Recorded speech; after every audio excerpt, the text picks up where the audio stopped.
Hello friends, ओम श्री गणेशाय नमः। जय श्री कृष्ण। आप सभी का स्वागत है आपके अपने यूट्यूब चैनल पर। फ्रेंड्स, आज हम आपको इस वीडियो में बताने जा रहे हैं वैशाख मास में सुनी जाने वाली कहानी के बारे में, जिसको सुनने मात्र से ही आपको पुत्र पौत्र आदि सुख धन वैभव और श्री लक्ष्मी नारायण जी की कृपा प्राप्त होगी। फ्रेंड्स, वीडियो शुरू करने से पहले आपसे रिक्वेस्ट है, अगर आप हमारे चैनल पर नए हैं और आपने अभी तक चैनल को सब्सक्राइब नहीं किया है तो प्लीज सब्सक्राइब कीजिएगा चैनल को, साथ ही प्रेस कीजिएगा बेल आइकन को, जिससे नए वीडियो से रिलेटेड नोटिफिकेशन आपको तुरंत प्राप्त हो सके। और वीडियो पसंद आने पर वीडियो को लाइक और शेयर जरूर कीजिएगा, ताकि सभी भक्तों को इस वीडियो का लाभ प्राप्त हो सके। और कमेंट बॉक्स में जय श्री कृष्ण जरूर लिखिएगा। सब प्रकार के विघ्नों का नाश करने वाले तथा सारी सृष्टि का पालन करने वाली श्री गणेश जी तथा ज्ञान की दाता देवी श्री सरस्वती जी तथा सब पुराणों के कर्ता श्री व्यास जी तथा श्री गुरुदेव के चरण कमलों में नमस्कार करके भगवान की श्रद्धा और भक्ति रस में डूबी हुई वैशाख मास की ब्राह्मण ब्राह्मणी की कहानी प्रारंभ करती हूँ। एक ब्राह्मण और ब्राह्मणी थे। वो 7 कोस दूर गंगा जमुना स्नान करने जाते थे। रोज इतनी दूर आने जाने से ब्राह्मणी थक जाती थी। एक दिन ब्राह्मणी कहती है कि कोई बेटा होता तो बहू आ जाती, घर वापस आने पर खाना बना हुआ तो मिलता, कपड़े धुले हुए मिलते। ब्राह्मण कहता है कि तूने भली बात चलाई, चल मैं तेरे लिए बहू ही ला देता हूँ। ब्राह्मण फिर बोला कि एक पोटली में थोड़ा सा आटा बांध दे, उसमें थोड़ी सी मोहर अशरफी डाल दे। उसने पोटली बांध दिया और ब्राह्मण पोटली लेकर चल दिया। चलते चलते कुछ ही दूर एक गांव में जमुना जी के किनारे बहुत सारी सुंदर लड़कियां अपने घर बनाकर खेल रही थी। उनमें से एक लड़की बोलती है कि मैं तो अपना घर नहीं बिगाड़ूंगी, मुझे तो रहने के लिए यही घर चाहिए। उसकी बात सुन ब्राह्मण के मन पर वही लड़की छा गई और मन ही मन सोचने लगा कि बहू बनाने के लिए यही लड़की ठीक रहेगी। जब वह लड़की जाने लगी तो ब्राह्मण भी उसके पीछे चला, और जब वह लड़की अपने घर पहुंचती है तब बूढ़ा ब्राह्मण बोला, बेटी वैशाख का महीना है, मैं किसी के यहाँ खाना नहीं खाता। तुम अपनी माँ से पूछो कि मेरा आटा छान कर 4 रोटी बना देगी क्या? यदि वह मेरा आटा छान कर रोटी बनाएगी तभी मैं खाऊंगा। लड़की अपनी माँ को सारी बात बताती है। माँ कहती है कि बेटी बाबा से कह दे कि रोटी में से 4 रोटी वह भी खा लेंगे। लेकिन लड़की कहती है कि नहीं माँ, बाबा ने कहा है कि मेरा आटा छान कर बनाओगी तभी वह खाएंगे। तब उसकी माँ कहती है ठीक है, जा बाबा से कह दे कि अपना आटा दे दे। उसने आटा छाना तो उसमें से मोहर अशरफी निकली। वह सोचती है कि जिसके आटे में इतनी मोहर अशरफी है उसके घर न जाने कितनी होंगी। जब ब्राह्मण रोटी खाने बैठा तो लड़की की माँ बोली, बाबा तुम लड़के की सगाई करने जा रहे हो? बाबा बोला कि मेरा लड़का तो काशी बनारस पढ़ने गया हुआ है, लेकिन अगर तुम कहो तो मैं खांड कटोरे से तेरी लड़की का ब्याह कराकर साथ ले जाऊं।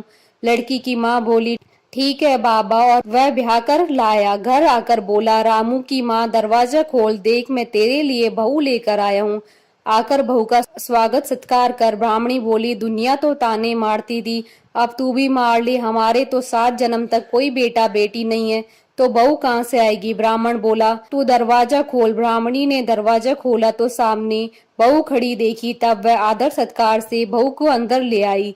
अब जब ब्राह्मण ब्राह्मणी नहाने जाते तो बहू घर का सारा काम करके रखती, खाना बनाती और सास ससुर के कपड़े धोती और रात में उनके पैर दबाती। इस तरह से काफी समय बीत जाता है। सास बहू को सीख देती है कि बहू चूल्हे की आग न बुझने देना और मटके का पानी खत्म न होने देना। एक दिन चूल्हे की आग बुझ गई। बहू भागी भागी पड़ोसन के घर गई और बोली, मुझे थोड़ी सी आग दे दो, मेरे चूल्हे की आग बुझ गई है। मेरे सास ससुर सुबह 4 बजे से बाहर गए हैं और वे थके हारे वापस आएंगे, मुझे उनके लिए खाना बनाना है। पड़ोसन कहती है, अरे तू तो बावली है, तुझे तो ये दोनों मिलकर पागल बना रहे हैं, इनका ना कोई बेटा है और ना ही कोई बेटी है। बहू बोली, ना ना आप ऐसा मत बोलो, क्योंकि इनका बेटा काशी बनारस पढ़ने गया है। पड़ोसन फिर बोली, अरे तुझे ये झूठ बोलकर लाए हैं, इनका कोई बेटा नहीं है। अब बहू पड़ोसन की बातों में आ गई और कहने लगी कि अब आप ही बताओ मैं क्या करूं। पड़ोसन कहने लगी कि करना क्या है, जब सास ससुर आए तब जली फूकी रोटी बना देना, अलूनी पलूनी दाल बना देना, खीर की कड़छी दाल में और दाल की कड़छी खीर में डाल देना। बहू पड़ोसन की सारी सीख लेकर अपने घर आ गई और जैसा पड़ोसन ने बताया वैसा ही उसने किया। जब सास ससुर घर आए तब भूखों का कोई आदर सत्कार बहू ने नहीं किया और ना ही उनके कपड़े धोए। जब सास ससुर को खाना दिया तो सास बोली, बहू ये जली फूकी रोटी क्यों है और दाल भी अलोनी है। बहू पलटकर जवाब देती है कि आज यही खाओ सासू जी, अगर एक दिन ऐसा खाना खा भी लिया तो तुम्हारा कुछ नहीं बिगड़ जाएगा, मुझे तो जीवन भर ही अनूठी रहना है। बहू की बातें सुनकर सास बोले कि आज तो बहू ने अच्छी सीख नहीं सीखी है। अब बहू फिर से पड़ोसन के घर भागती और कहती है कि अब आगे बताओ कि मुझे क्या करना है। पड़ोसन बोली कि तुम सातों कोठों की चाबी मांग लेना। अगले दिन जब सास जाने लगी तो बहू अड़ गई कि मुझे सातों कोठों की चाबी चाहिए। तो ससुर कहने लगा कि दे दो इसे चाबी, आज नहीं तो कल चाबी इसे ही देनी है। हम आज हैं कल नहीं है, इसलिए चाबी दे दो। सास ससुर के जाने के बाद बहू ने कोठे खोलकर देखे तो किसी में अन्न भरा है, किसी में धन भरा है, किसी में बर्तन भरे हैं, सभी में अटूट भंडार भरे पड़े हैं। जब बहू ने सातवां कोठा खोला तो उसमें महादेव जी, पार्वती जी, गणेश जी, लक्ष्मी जी, पीपल पतवारी, वैशाख के ठाकुर, राई दामोदर, तुलसा जी का बिड़वा, गंगा जमुना बह रही थी। 36 करोड़ देवी देवता भी विराजमान है और वहीं एक लड़का चंदन की चौकी पर बैठा माला जप कर रहा है। सब देख बहू लड़के से कहती है, तू कौन है? लड़का कहता है कि मैं तेरा पति हूँ, दरवाजा बंद कर दे, जब मेरे माँ बाप आएंगे तब खोलना, सारा नजारा देख। बहू बहुत खुश हुई और नाचती फिरने लगी, 16 श्रृंगार कर, सुंदर वस्त्र पहन और सास ससुर का इंतजार करने लगी।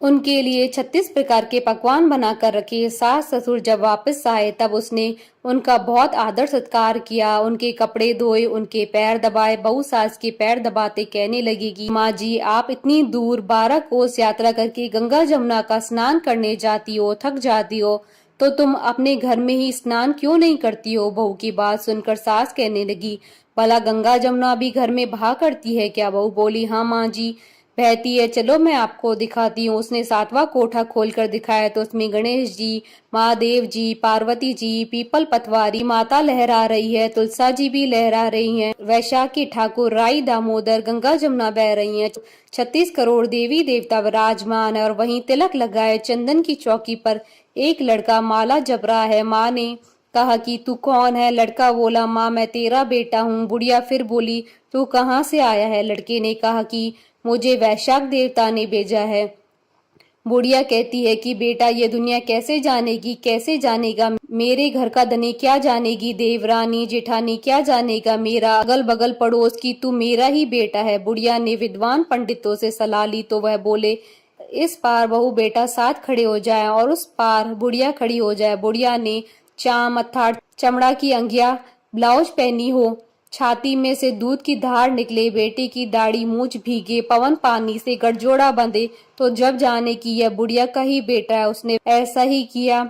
चाम की अंगिया फट गई, छाती से दूध की धार निकली, बेटे की दाढ़ी मूछ भीग गई, पवन पानी से बहू बेटे का गठजोड़ बंध गया। ब्राह्मण ब्राह्मणी की खुशी का पार न रहा, वे बहुत खुश हुए। हे वैशाख के ठाकुर, राई दामोदर, भगवान ने जैसे बहू बेटा उसको दिए वैसे सभी को देना।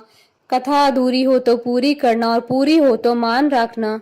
बोले भगवान विष्णु की जय, सनातन धर्म की जय। हमारे साथ इस वीडियो में अंत तक बने रहने के लिए आपका धन्यवाद।